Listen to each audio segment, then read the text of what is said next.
Hapo jana tarehe 12 mwezi Disemba mwaka 2022, Rais wa Jamhuri ya Kenya William Ruto alipata kumzawadi msanii Muigai Wa Njoroge katika hafla ya kusherekea miaka 60 tokea nchi yetu ya Jamhuri ya Kenya ilipopata kuweza kujitawala kutokea katika mikono ya mkoloni wa kutoka katika nchi ya Uingereza.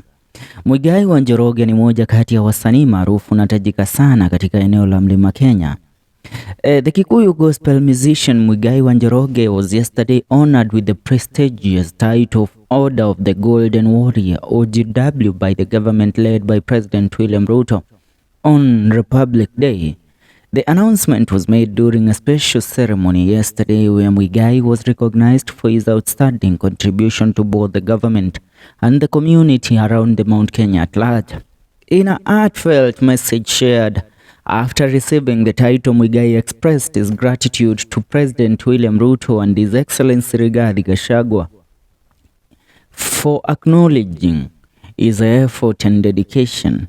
He further dedicated this honor to his beloved family who has always supported and believed in him throughout his musical journey. The gospel artist also extended his appreciation to everyone who has believed in him over the years.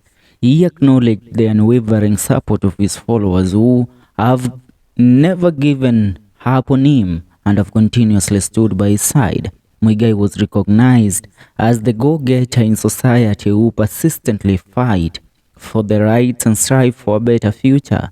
Furthermore, he dedicated this commendation to all those who have supported him, showering him with love and dedication in pursuit of creating a better country for all citizens. Muigai also made a special dedication to himself, acknowledging his personal efforts and sacrifices that have contributed to his success.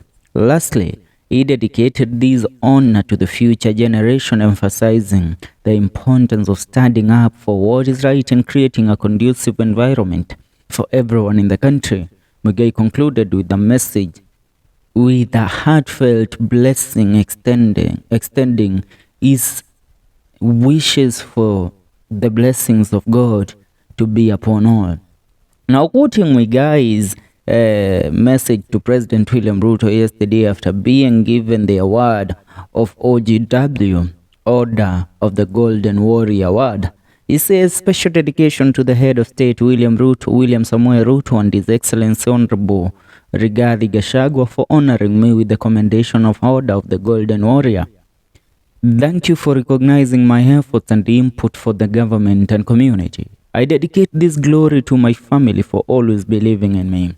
I dedicate this commendation to everyone who believes in me, to all my followers who never give up on me, to all the go-getters who always stand up and fight for their rights, for all the support, love and dedication towards a better country. I also dedicate this to myself and to the future generation that will stand to make this country conducive to everyone. God bless us all. Huu ni ujumbe kutokea kwa Muigai, na Wakenya walikuwa na mengi ya kuyasema wakidai siku hizi Muigai amekuwa tu mtu wa kumsifia Rais William Ruto na alisahau kazi yake ambayo aliishi kuikosoa serikali wakati anaona Wakenya wanaumia. Tumkumbuke katika serikali ya mzee Mwai Kibaki, wimbo wake unga na nemotu dena wito no motu. Unaweza kumbuka wimbo kama huu akisema shida yetu ni unga, na ukumbuke enzi za mzee Kibaki maisha yakuwa mabaya kama yalivyo kwa sasa. Ikaja serikali ya William Ruto ya Uhuru Kenyatta samani, akamkosoa sana Uhuru Kenyatta akimwambia hiyo umegoda nego tinagio na makinya, hiyo mashamba ambayo mmeiba kutokea kwa Kenya itakatwa na miguu, watu watakuja huko na kuchukua maploti maguta. Kando na hapo alitoa wimbo wa kuweza kumkampenia Rais William Ruto katika uchaguzi wa mwaka 2022 ambao uliitwa Nesiomborane zianasema mausione dhayo, wimbo ambao uliweza kupea watu wengi shinikizo ya kumpigia William Ruto kura. So right now, watu wametokea, others congratulating him while others are attacking him. Ni kwa sasa dau, tuungane katika video zetu zijazo. Hii ni FM Show KE.